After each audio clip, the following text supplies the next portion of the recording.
It's a Monday, which means even more sexual harassment scandals. Plus, President Trump enters upon a Category 5 tweet storm, and we'll talk a little Federalist Papers, too. I'm Ben Shapiro. This is The Ben Shapiro Show. It's Thanksgiving week. Yay, we made it. We're almost there, guys. We're almost to the end of the year. Thanksgiving is coming up, of course, on Thursday, and I know we're doing a video here about things that I'm thankful for. Yes, I, your humble host, am actually thankful for some things, unbelievably enough. We'll tell you about that a little bit later this week. But first, I want to say thank you to our sponsors over at Texture. So, particularly in this day and age, magazines are actually vital reading. If you were looking at The New Yorker this last couple of weeks, it was The New Yorker that exposed the Harvey Weinstein scandals, Ronan Farrow's terrific work over there that did that. Vanity Fair has been doing some very good reporting. There's some very good reporting in the recent past from The Atlantic. All these magazines are very expensive if you get them on your own. But if you get the Texture app, then you can read all the articles from all of these magazines for $9.99 a month. They deliver unlimited access to over 200 premium magazines. And right now, you can try Texture for free. And the Texture app is available on your phone. It's available on your iPad. Again, you can try it right now for free. Start your Texture free trial. Go to texture.com/Ben. And then if you choose to continue, my podcast listeners will get Texture for just $9.99 a month. That's 30% off their listed price. So 30% off the list price. That only applies if you are a Shapiro Show listener and use texture.com/Ben. There are also great gift options available for the holiday season, so it makes a terrific Christmas gift as well. Texture.com/Ben to start your free trial today. Again, magazines are doing a lot of the best investigative journalism in the business. I have to subscribe to a bunch of them separately, or at least I did until I started using the Texture app so that I can actually do my own job. When you're an addict for information, Texture.com is the place to go. So Texture.com/Ben, download the app, and make sure that you can read all the material you want to read. Texture.com/Ben, you get it free trial, and then if you continue, you get 30% off their listed price, $9.99 a month for 200 magazines, which is pretty amazing, plus their back issues, so really great stuff. Okay, so we'll begin today with some breaking news, this from the New York Times. So the New York Times has now suspended famed reporter Glenn Thrush over allegations of sexual harassment. So what makes this sort of interesting is that Thrush is one of these guys who's been virtue signaling about sexual harassment for quite a while. And he posted a Facebook note just a couple of weeks ago blasting political journalist Mark Halperin over allegations of sexual misconduct against young female journalists. He stated, quote, "Young people who come into a newsroom deserve to be taught our trade, given our support and enlisted in our calling, not betrayed by little men who believe they are bigger than the mission." Only one problem. It turns out that the married Thrush apparently has a bad habit of getting sloshed with younger female journalists and then coming on to them. In one instance, a 20-something young reporter was so upset by such an alleged incident that she told her friend who texted with Thrush. Vox reports, quote, "3 young women I interviewed, including the young woman who met Thrush in June, described to me a range of similar experiences, from unwanted groping and kissing to wet kisses out of nowhere to hazy sexual encounters that played out under the influence of alcohol. Each woman described feeling differently about these experiences, scared, violated, ashamed, weirded out. I was and am angry. Details of their story suggest a pattern. All of the women were in their 20s at the time. They were relatively early in their careers compared to Thrush, who's the kind of seasoned journalist who would be good to know. At an event with alcohol, he made advances. Afterward, they, as I did," the columnist here is actually one of the people Thrush came on to, "thought it best to stay on good terms with Thrush, whatever their feelings." So there's a lot of this going around in Hollywood, in journalism, in politics, where something bad happens and women don't say anything because they're afraid it's going to ruin their career. They're afraid there's going to be blowback from inside the establishment. And that's not an irrelevant fear. It's happened to a lot of women in Hollywood. It's happened to a lot of women in journalism. The woman in the story, the writer of the story, woman named Laura McGann, just 5 years ago, Thrush, quote, "slid into my side of the booth, blocking me in.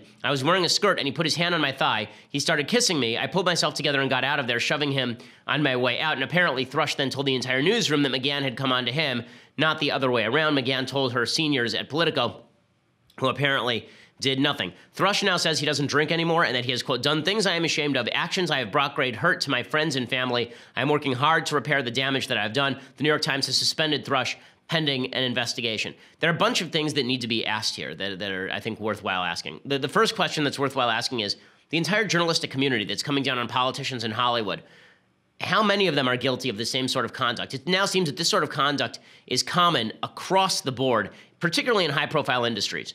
I'm not sure that it's happening as much in sort of typical business areas, because you can switch businesses relatively quickly. But if you're in a specialized industry like a journalism or Hollywood, where fame matters, then I feel like the rates of this are much higher, which creates this sense of hypocrisy all these people who claim to be feminists who are going out there and sexually harassing or abusing the people who are trying to make their way in the world. Hal Brin is the first one, obviously, from Politico, and now you see Glenn Thrush, who was working over at Politico, now at the New York Times.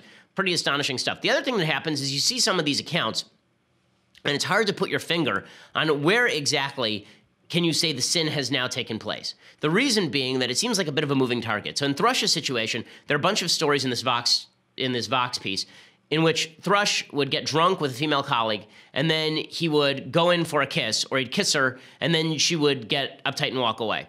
Is that full-on sexual assault? Is that like Al Franken grabbing a woman's breasts while she's sleeping? Is that the equivalent of Roy Moore going after a 14-year-old? Like, there seem to be gradations here that everybody is ignoring in the rush to throw everyone out. Now, I'm okay with throwing everyone out so long as we have a consistent standard for how we apply this. One of the ways that you could tell that Glenn Thrush was a creep, and that you could tell if these stories are correct, one of the ways that in the old sort of traditionalist morality, that we could easily say Glenn Thrush is a creep is Glenn Thrush is married, and Glenn Thrush is trying to make out with women, not his wife, right? That would be the hard line. In 1945, if a married guy tried to make out with a woman who's not his wife, we would all go, that guy's gross. But now, thanks to the sexual revolution, we're supposed to assume that that's totally fine unless she doesn't consent. But consent is a murky area in the sense that sometimes, I mean, there's one case where the woman says she went back to her hotel with Glenn Thrush. They were both drunk. She was partially unclothed. She decided she didn't want to go any further, and he left. And then she says, I don't feel like I was sexually exploited or abused, but there she is in the story anyway. So is that a situation of sexual abuse or exploitation? Is it the power dynamic that makes it bad? Because we were told back in 1998 that there was nothing to the power dynamic stuff when Bill Clinton was stooping his secretary. So what exactly is the thing that makes it bad? So it used to be there were some pretty bright lines as to what made things bad. The brightest line, of course, was don't have sex until you're married, right? That was the brightest line. It was. Now, a lot of people didn't keep that line, but I'll tell you what they did keep was getting married after they got pregnant. So some fascinating sort of historical statistics. Even colonial-era America, I think it was something like 1/3 of all babies born in colonial-era America were born before 9 months to a married couple, meaning that somebody got knocked up and then they got married. But because marriage was the standard, this meant that we at least had some area where if you walk past this line, we know that you just did something wrong, some objective view, right? Something that doesn't rely on the subjective sense of what the people involved are saying. Now, there's certain cases that clearly don't, right? Clearly rape does not involve a gray area, right? There's no gray area with regard to rape. Certainly, a guy walking up to a girl and just ramming his tongue down her throat, that's obviously sexual assault, and that does not apply a gray area. But where two people are drunk and they start making out, and then the girl says no, and the guy walks away, this is where you get into dicey territory, particularly in Title IX cases on campus where a guy and a girl get drunk, they've been told that they can be as sexually libidinous as they want to be, and then they go to bed together, and then 3 days later, the girl says that she was sexually exploited or raped. What we need are some objective measures. This is not to say the girl wasn't sexually exploited or raped. Maybe she was, but we need some sort of objective measures that we as a society can take a look at and say this is really bad behavior. In this case, one of the things that makes it relatively easy is that we are still using, we don't want to admit it to ourselves, but we are still using the old concepts, right? In our sexually permissive society, we like to pretend that we're not using old concepts here, but the fact is if Glenn Thrush were a single man who were the same age as the women he was drinking with, he'd be being treated very differently than a 50-year-old guy who's going after 20-somethings while he's married.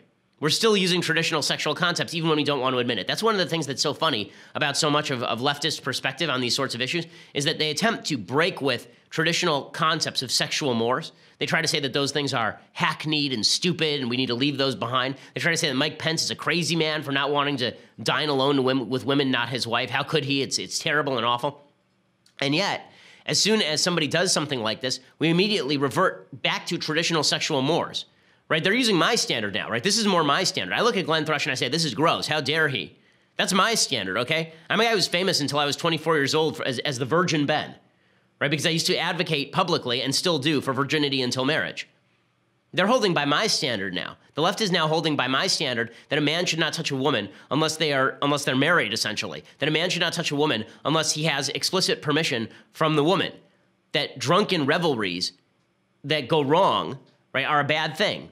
Now the left comes at it from the angle of radical subjectivity, and this is where you get into dicey territory. Because when I say radical subjectivity, I mean that the situation can be exactly the same, like as in exactly the same. And if the woman perceives it differently than the man, and it's reasonable to perceive it either way, we have to take the woman's word for her perception. That's dangerous territory because what is the man supposed to expect? So what we've decided to do instead is become puritanical about sex from the left, right? This is why you have no means no rules in places like California on campus, where you're basically supposed to have a signed checklist before every aspect of sex. Like every single, can I touch your arm now? Can I touch your leg now? You're supposed to actually ask before every single one of these things, which has never happened in the history of sex. Because the left refused to draw any clear lines, now they have to fall back on drawing new lines that are both unclear and over-restrictive. Now, this is not to defend Glenn Thrush. I think Glenn Thrush obviously sounds like a scuzzbag, but it is to show that the vagary that the left has created with regard to the sexual revolution has not been of benefit to women. In many cases, it's actually been of damage to women. And this is why I think, because these lines are not clear, I think it's so obvious that bad men will use the vagueness of the lines in order to cross lines that no one would want them to cross. Bad men will use the fact that things are vague to suggest, well, maybe it wasn't like totally consensual, but it was kind of consensual, wasn't it? Right. So in that category falls, for example, Russell Simmons and Brett Ratner, according to a woman named Carrie Clausen-Kaligi. Carrie Clausen-Kaligi is a model, and she told the LA Times in a Sunday report that she met Russell Simmons and Brett Ratner at a casting call in 1991 when she was 17. She said they brought her over to Simmons' house to show her a music video they were working on, and that's when the music mogul started to pull off her clothes. I looked over at Brett and said, "Help me," and I'll never forget the look on his face, she said. In that moment, the realization fell on me that they were in it together. She says that Russell Simmons tried to have intercourse, but she resisted, and he ended up forcing oral sex. Kaligi said she tried to take a shower because she felt disgusting, and there Simmons essentially raped her. He penetrated her without permission. She claimed to have told at least 3 people about this incident. So these guys should go to jail, right? If this is what happened, these guys should go to jail, obviously. The question is, what was in Russell Simmons' mind that he thought that this was okay? So Ratner and Simmons say, quote, "Everything that occurred between Carrie and me was consensual," right? Everything that was consensual. So there's 2 ways of reading that. One is that they just have completely different accounts of the situation, and one of them is lying. And the other is that there is this weird gray area that now exists with regard to consent, where if a guy pushes a girl hard enough and then she says yes for a moment, she feels like she's been violated because she has been violated from her point of view, but the guy doesn't feel like he's been violated because he's achieved the cherished yes, even by using all sorts of exploitative methods. Now again, if you had some clear lines about sexual activity, all of this would become obsolete. You wouldn't have to do any of this. You'd say Russell Simmons invited a 17-year-old girl to his house and then had sex with her or tried to force her into sex. That's gross, not just because of the consent issue, but because Russell Simmons, much older guy, this is just, deep down that this is immoral activity. I don't know is Russell Simmons married? He might be. I don't know the answer to that. But in any case, clear lines, the left likes to say that clear lines are overbroad. But the problem is that the left draws its own lines that are overbroad too. Whenever it comes to lines regarding sexual behavior, you're going to catch up some people who are really not supposed to be in that category. The question is whether there can be any clear conviction that something is wrong or not. We on the right, traditional moralists, we have a pretty idea of what's right and what's wrong when it comes to sexual activity. The left has no such ideas. This leads to a fair bit of confusion. And I know there are a bunch of people on the left who listen to the show and they're saying, well, my value is consent. The point I'm making is that when it comes to sexual activity, there's a lot of vagueness regarding consent. There is. Let's be completely honest about this. Okay, the notion that when people have sex, and I'm not saying normatively. Normatively, it would be great if there's complete transparency with regard to consent. But in the real world of sexual relationships, there is not always this clear consent relationship. There just isn't. I mean, how many times do you see movies where a guy will be badgering a woman and she's saying no, no, no, no, no, and it turns into yes? Right? That's not an excuse for the guy to keep pushing. It isn't. That's not what I'm saying. The point that I'm making is we have a culture that constantly says that women want it. I mean, that's the entire music culture. We have a movie culture that says that women want it. We have an entire culture of film that says that half the time when women say no, what they really mean is yes. And we have an entire feminist movement that spent 40 years trying to convince women they were just as libidinous as men and that consent can be had under any circumstances. There's a lot of murky area here, and now the left is trying to claim that it's black and white. Well, I want it to be black and white. I have rules. I want to know what the left's specific rules are, and I want to know what their specific definition of consent looks like so we can all apply it and we can determine whether it is correct or not. By the way, I'm on the side of all of these women, by the way, who say that they did not consent to these relationships because, again, I'm the prude, right? I'm the prude. I think it's wrong for guys to ram their tongues down women's throat. I think it's wrong for Glenn Thrush to go drinking with women and then make out with them without their permission. Even if the woman says that she's totally into it for the first 5 minutes, and then she says no, I think it's wrong for him to have initiated this stuff. Okay, so I'm pretty strict on this stuff, and it's amazing to see the feminists join me on this side of the aisle. Okay, so with all of that said, I want to get to the Trump Category 5 Tweetstorm in just a second. But first, I want to say thank you to our sponsors over at Zeal. So if you are in need of a massage, if you have racked up your back, or you're just stressed at work, and you want to feel like a wealthy person without actually having to be wealthy, that's what Zeal is for. Zeal is fantastic. They bring the masseuse to your house. They're all licensed masseuses. They bring the table, they bring the massage oils, they bring the candles, they bring the whole deal, right? Anything that you want, they bring to you, and then they turn your house into a spa, essentially. I've gotten it for my wife, I've gotten it for my mother-in-law, I've gotten it for my sister, I've gotten it for my parents. Zeal is a fantastic app, and unlike the spa where you have to make a reservation hours or days in advance, Zeal is pretty much immediate, right? You can get an in-home massage same day. It's the perfect solution for anyone who wants a high-quality massage in the convenience of their own home. It is just awesome. To help you get started, our listeners can get $25 off their first massage by using the promo code BEN at checkout. And it gets better, by the way. If you sign up for Zeal's massage membership and get 20% off all your massages plus a free massage table and sheet set, that's a $380 value, yours for free. There's no initiation fee to join the membership, just a great additional savings on top of the $25 discount you're going to get when you use promo code BEN. Go to Zeal, spelled ZEEL.com, or on Zeal's iPhone or Android app, and then make sure to click add promo code at checkout to use my code BEN and get $25 off your first in-home on-demand massage. Again, use promo code BEN, get $25 off your first in-home on-demand massage. By the way, just a quick note about the sexual consent issue and the vagary on the left. You're still seeing this vagary on the left because one of the fascinating things is you see some people on the left saying that Bill Clinton should have resigned in 1998 now. But the excuse they use for why he should have resigned varies. So some of them say it's because of Juanita Broderick, because of the rape allegation. It's true. A few of them say it's because of Lewinsky. But a bunch of people on the left say that Lewinsky was totally consensual. But was it totally consensual? He was pressuring her into the sex. She was 18. He was 45. He was married. Right? My rules are very clear. That's the nice thing about my rules. They're super clear. And they protect women. Okay, they work on behalf of women. If a woman wants to consent under my rules, she can consent, but she has to be extraordinarily clear about it. Right? And that clarity sometimes comes in the form of, like a wedding ring, like an actual commitment. So I think these are useful things to keep in mind. When you formulate a rule, you should try to create a rule that it's obvious when the rule is broken and when it's not. I think the left has failed here. Okay, so now I want to introduce something new. So we've had Good Trump, Bad Trump for well over a year on this program, a year and a half on this program. But now we have to introduce something new.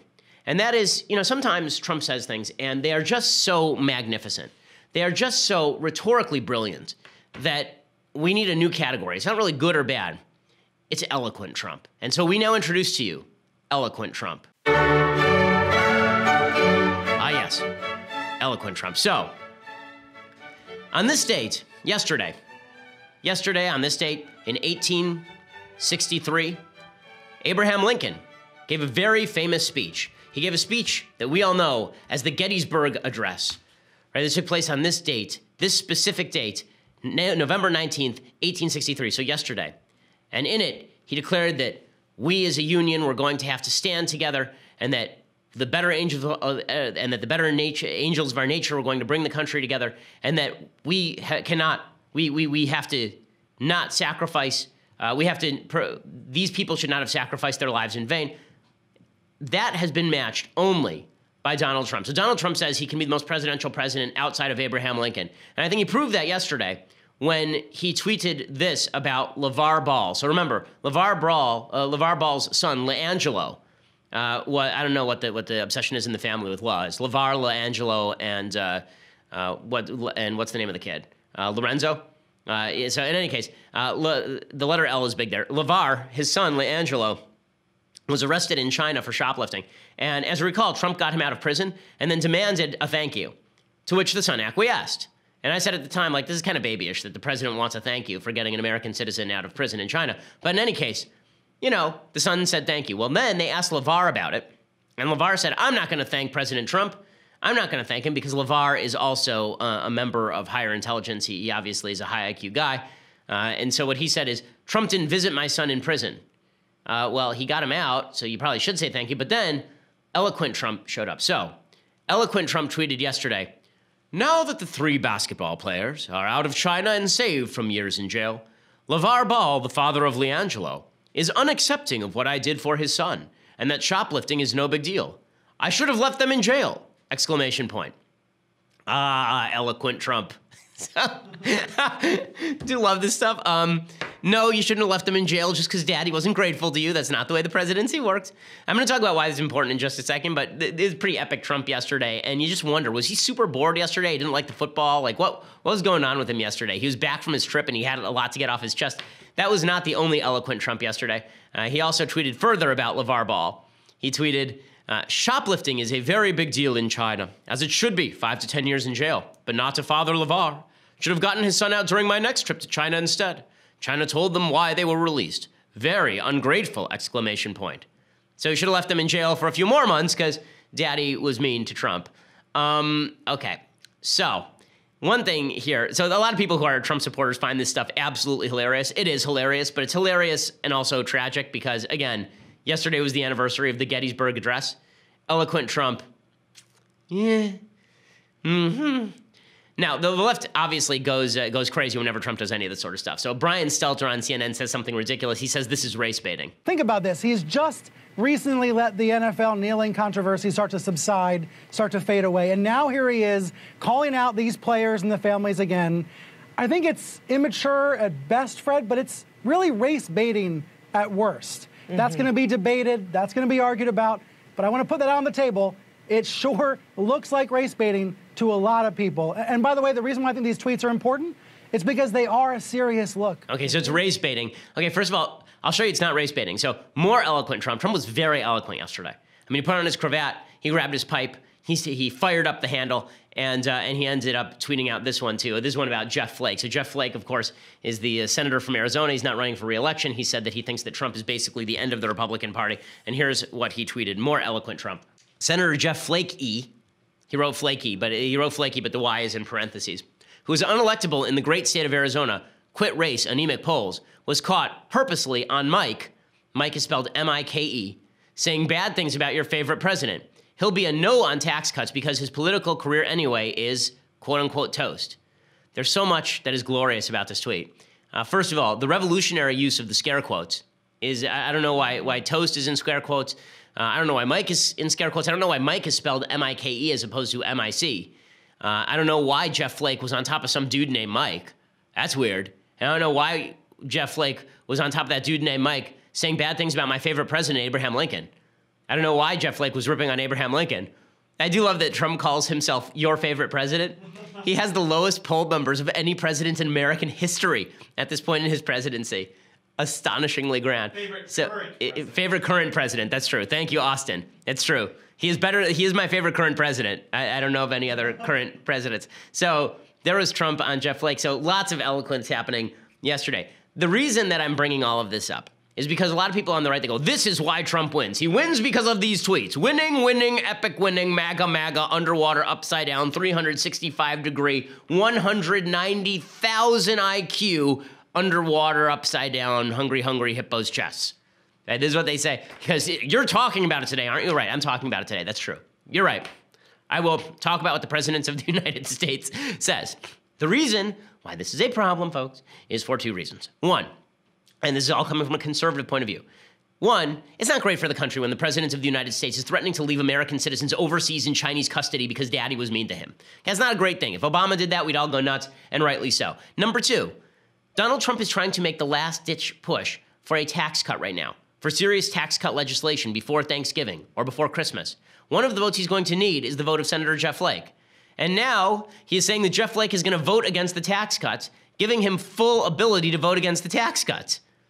Like, this, if you want good legislation to pass, you know what would help? If the President of the United States weren't Doug from Up, weren't the dog from Up, chasing every single squirrel. His closing argument on health care reform, if you recall, was that Jeff Sessions was a poopy head. His closing argument on the second round of health care reform is that the NFL players should stop kneeling. And now his closing argument on tax reform is that he should have left a basketball player in China under custody and that a particular senator should be, he'll rip on a particular senator and tell him to vote no on tax cuts because he's mean to him. Like, I just don't, like, why? And that wasn't it. Then he went after Marshawn Lynch today. So Marshawn Lynch is fully fledged adult. I mean, Marshawn Lynch, the running back for the Oakland Raiders, he used to play for the Seattle Seahawks. I used to do a show up in Seattle. And so we followed Marshawn Lynch closely. Marshawn Lynch is one of the stupider members of the human race. He's a very, very dumb individual. And Marshawn Lynch, I mean, he's been famous for this for a long time. And before anybody says that this is something racial, I say that people are dumb cross-racially all the time. Marshawn Lynch is just objectively speaking a dumb. And Marshawn Lynch yesterday sat during the United States national anthem and then stood for the Mexican national anthem, which makes no sense at all. Okay, whatever you say about the American national anthem, Mexico is a garbage government. I mean, the government there has been a disaster for years and years and years and years. I mean, the death rate in Mexico City is higher than in any other industrialized city in the world. I mean, it's astonishing. But he's standing for the Mexican national anthem for some odd reason. So he's a genius. But Trump feels the need to tweet about that, right? So here's Trump tweeting about that. So Trump tweeted about Marshawn Lynch. It says, Marshawn Lynch of the NFL's Oakland Raiders stands for the Mexican anthem and sits down to booze for our national anthem. Great disrespect. Next time, NFL should suspend him for remainder of season. Attendance and ratings way down. Thank you, President Trump. Like, I know that this is a fight you want to keep fighting because you think it's a political winner for you. The reason that I'm upset about this is not just because it's time to make a final legislative push. It's because he has 43 million Twitter followers. 43 million. He's the president of the United States. He has the ability to gather the media flies like a lamp, right? I mean, it's an amazing thing. And when he uses his Twitter for good, then that is a wonderful thing. I will show you him using his Twitter for good. So yesterday, there's a Border Patrol agent who was murdered in an attack on the border. And this is according to NBC DFW. They said, authorities are searching Texas's Big Bend area for potential suspects and witnesses after U.S. Customs and Border Protection agent was fatally injured responding to activity there. Border Patrol officials said the agents were on patrol in Culberson County in the Big Bend sector of the Texas border. Agent Rogelio Martinez died Sunday morning as a result of injuries he and his partner sustained after responding to activity while on patrol on Interstate 10 near Van Horn, according to a statement from Border Patrol. It wasn't immediately clear when the incident occurred. Okay, so here's what Trump tweeted about this, and this is good. He tweeted, Border Patrol officer killed at southern border, another badly hurt. We will seek out and bring to justice those responsible. We will and must build the wall. Imagine if all of his tweets were on the news. Imagine if all of his tweets were directed at, policy and legislation. And he can still say inflammatory things. It's an inflammatory thing to say. He can still say that. And I will cheer that because he is correct. One of the reasons that you need a physical barrier in some of these areas is to prevent the drug cartels from crossing over and hurting Border Patrol agents or illegal immigrants from doing the same. Okay, it's important to have methods of defense. He tweeted again on this, right? He tweeted as well with regard to the Border Patrol agents. This is clip 8, actually. So he tweeted on policy also yesterday, not just on the Border Patrol. Republican senators are working very hard to get tax cuts and tax reform approved. Hopefully it will not be long, and they do not want to disappoint the American public. Okay, imagine if he only tweeted about tax reform and the wall. Would that be better than saying LeVar Ball's son should remain in jail in China? Yes. Would it be better than alienating a sitting member of the United States Senate whose vote you're going to need on both the wall and the tax reform? Yes. Yes, it would. And yet that is not what President Trump was doing yesterday. It's foolish. It's foolish. So, so much for eloquent Trump. Although I will say, I do love the tweets. Give me something to talk about. It's so funny. I saw some MAGA folks saying, Dinesh D'Souza, who I'm friends with. Dinesh said something like, the media wants Trump to stop tweeting. They want Trump to stop tweeting. If he's so ineffective, why do they want him to stop tweeting? The media don't want Trump to stop tweeting. Are you crazy? What do you think is raising MSNBC's and CNN's ratings? If Trump stops tweeting, they'll actually have to treat him like a normal president. That's the scariest thing in the world for them. They want to treat him the way that they're treating him. I want him to stop tweeting because I don't think that it's useful to his agenda.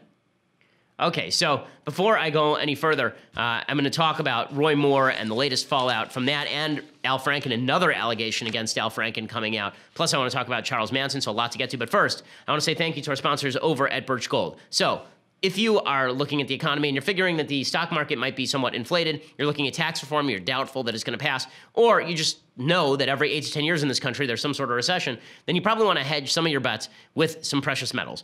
Everyone should have part of their portfolio in precious metals. Birch Gold Group has a long-standing track record of continued success with thousands of satisfied clients, countless 5-star reviews, and A+ rating with the Better Business Bureau. Right now, when you contact my friends over at Birch Gold Group, you can request a free information kit on physical precious metals. They have a comprehensive 16-page kit revealing how gold and silver can protect your savings, how you can legally move your IRA or 401k out of stocks and bonds if you want, and into a precious metals IRA. I always say, ask all of your questions, make sure that you feel comfortable with investing in precious metals, and then once you do, talk to my friends over at Birch Gold. Get your no-cost, no-obligation kit, birchgold.com/Ben.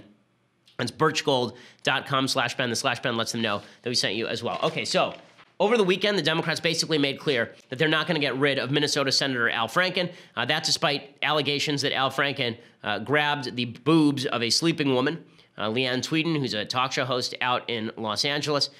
They said, don't worry, we're not going to get rid. We would never get rid of Al Franken. Al Franken will apologize, and he'll go home and reflect. Yeah, I'm sure. Well, now a second woman has come out and alleged that Al Franken is doing some booty grabbing. So here is a woman. So a woman has said, this is according to CNN, that Al Franken inappropriately touched her in 2010, telling CNN he grabbed her buttocks while taking a photo at the Minnesota State Fair. You know what? I got to tell you, I get the feeling. It's really fascinating. I do get the feeling that there is a generation gap with regard to behavior of men. I sort of get this feeling that there are a lot of men over the age of 60 who have grabbed a woman's ass without permission, and that there are fewer men under the age of 40 who have grabbed a woman's ass without permission. Maybe I'm getting this completely wrong. But if I'm not, that would explain a few things as far as our politicians and as far as some of our producers. And the idea that Al Franken just goes to the Minnesota State Fair and grabs this lady's butt. Apparently, her name is Lindsay Menz. She's 33. She now lives in Frisco, Texas. So back when this happened, she was 26.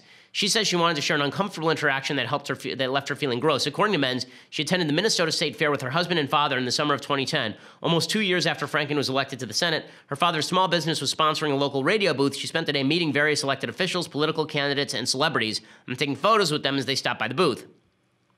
When Franken walked in, Menz and her husband, who also spoke with CNN, said they recognized him right away. Menz said she had a brief and cordial exchange with the senator. Then, as her husband held up her phone and got ready to snap a photo of the two of them, Franken pulled me in really close, like awkward close, and as my husband took the picture, he put his hand full-fledged on my rear, Menz said. It was tightly wrapped around my butt cheek. It wasn't around my waist. It wasn't around my hip or side. It was definitely on my butt. She said it lasted 3 or 4 seconds. She was like, oh my God, what is happening? Her husband said he kind of reached around her and pulled her into him. He pulled her in and pushed his head against her head. It was over pretty quick, and you can see the picture. In the picture, her head is right next to her head. Apparently, she turned to her husband and said, he totally grabbed my butt. And then she posted on Facebook that same day that the senator groped her. You can't see the lower half of their body in these photos. She said, her sister said, sorry, but you two aren't Bibles width apart. And Menz then responded, dude, Al Franken totally molested me. Creeper. So that exchange is available on Facebook. I only laugh because the lady's funny, apparently. She says that she's not painting her story in the same light as Leslie Tweeden's.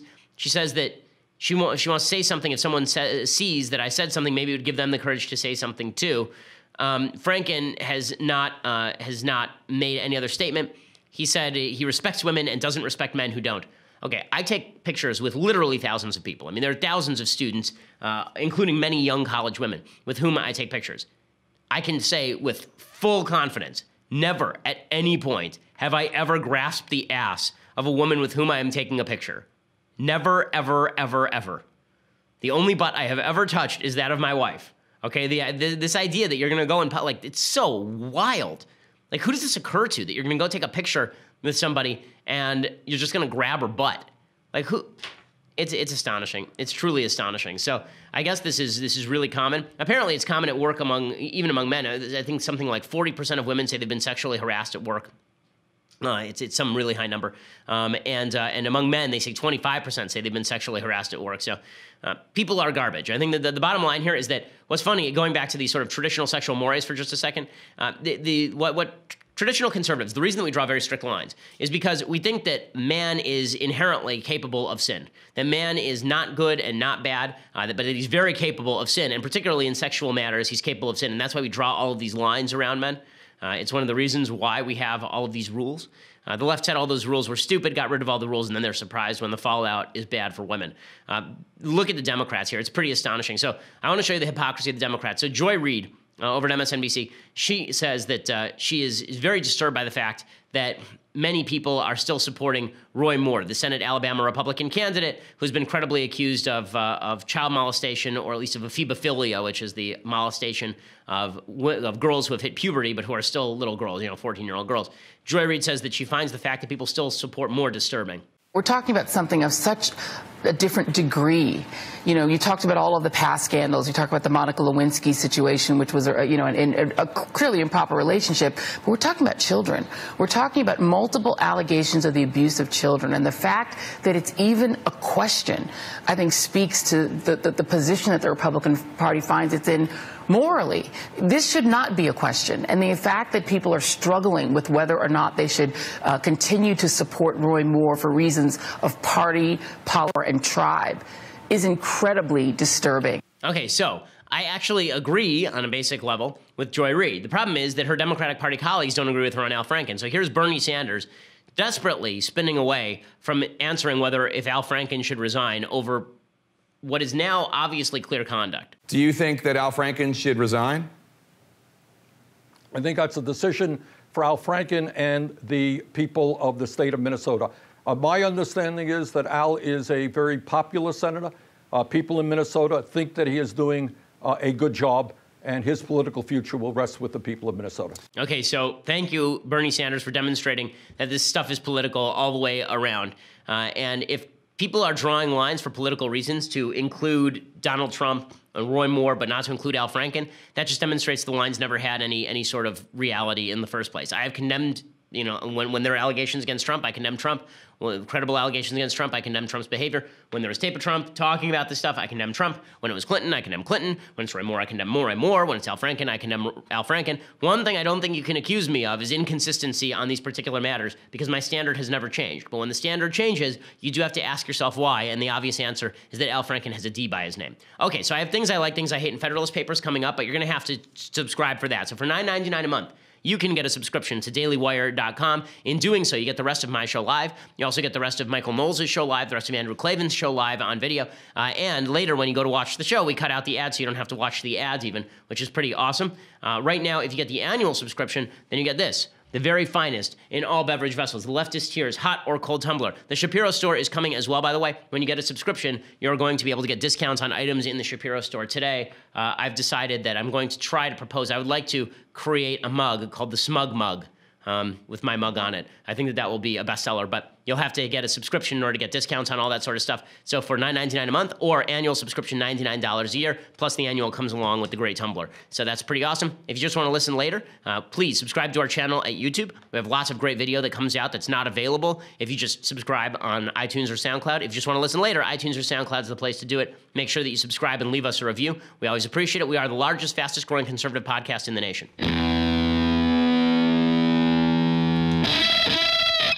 Alrighty, so let's get to some things that I like and some things that I hate. So things that I like. So over the weekend, Netflix released a new movie. It's kind of interesting, Netflix's model. So now they're releasing movies on Netflix for subscribers, but also in theaters. So you can actually see this movie in theaters. You know, it doesn't demand to be seen in theaters, but it is a good movie. It's an interesting movie. And the movie is called Mudbound by a guy named Dee Reese. I don't know Dee Reese, but I don't know his work. But the movie itself is good.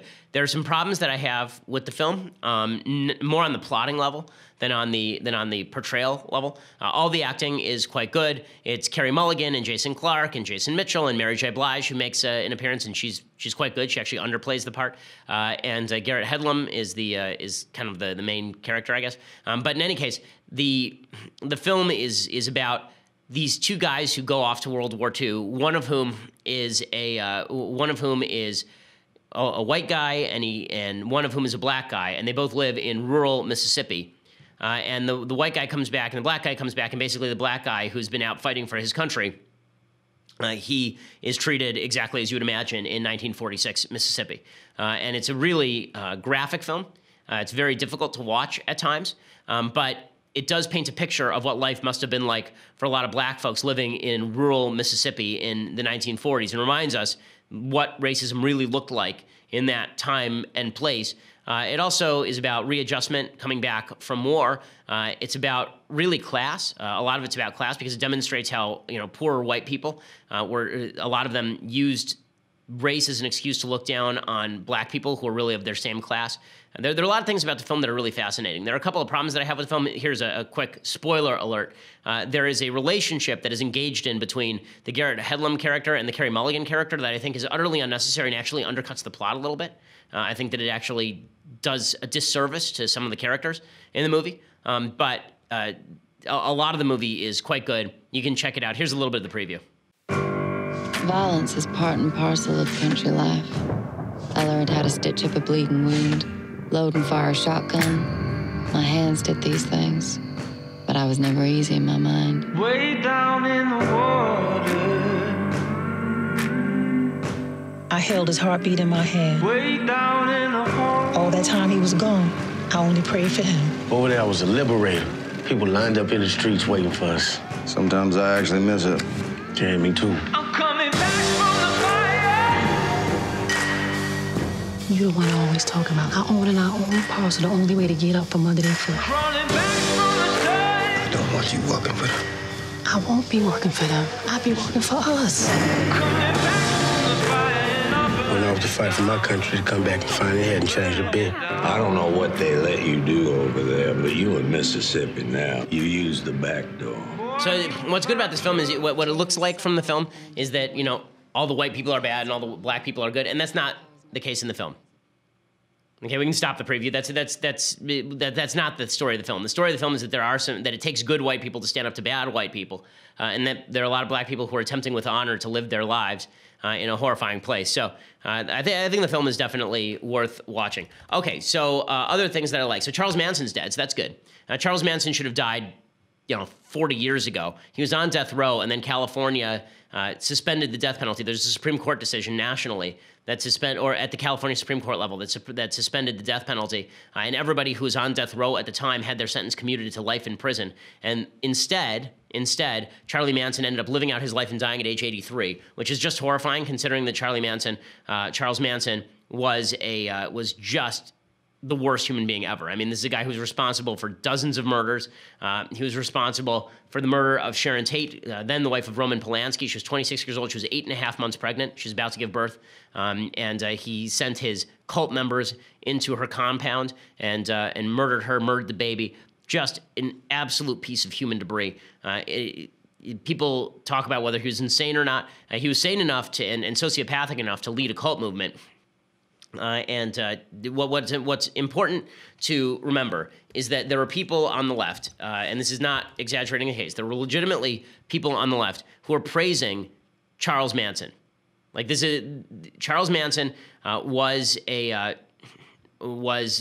praised by some members of the radical left, including Bernadine Dorn. So you remember Bernadine Dorn is the wife of Bill Ayers. Bill Ayers, of course, was Weatherman Underground, so is Bernadine Dorn.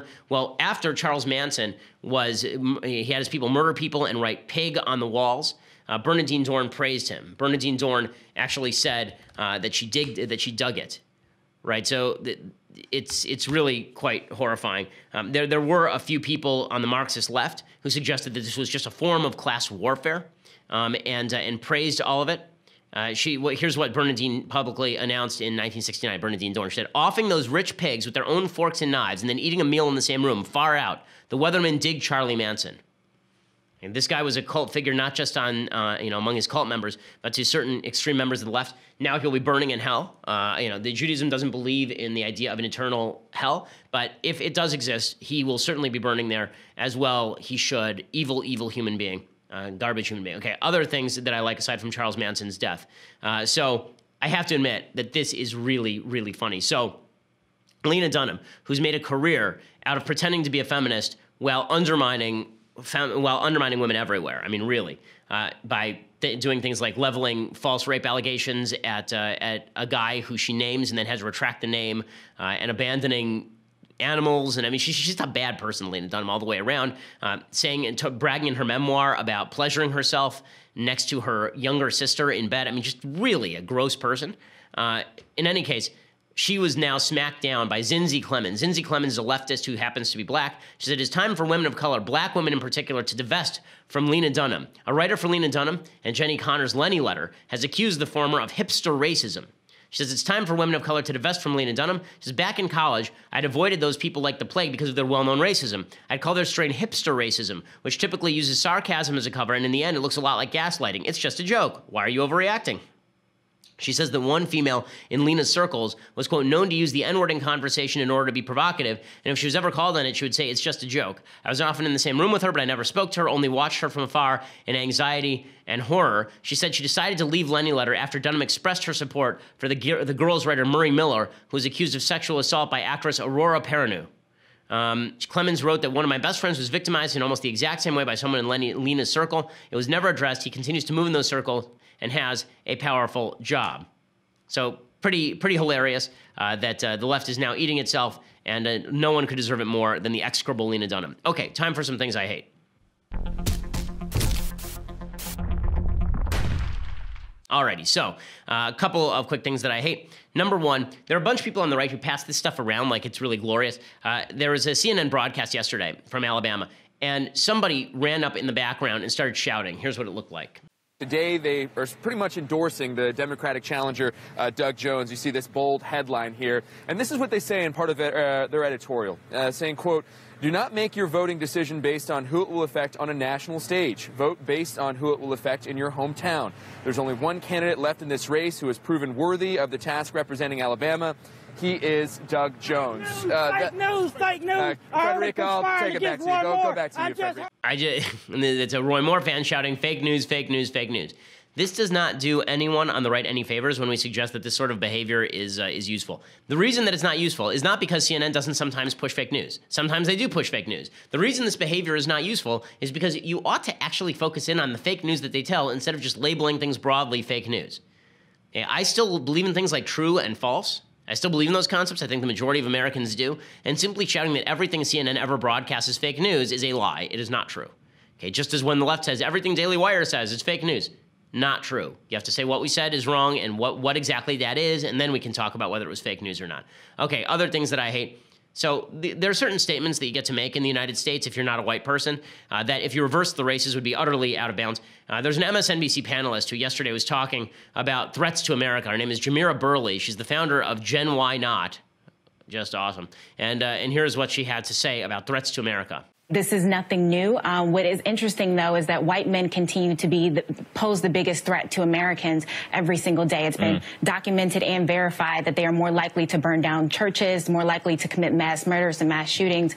And so Jeff Sessions' reality and his assessment on these people, I think, is both lacking in facts and both reality. Okay, so the reason this was coming up is because there was an FBI report on some members of Black Lives Matter, supposedly, or at least what they were calling black identity extremists, people who were sort of black radicals who are involved in violence. That does exist. It happens, and it's something that the FBI has been focused on. And she says that white men are the greatest threat.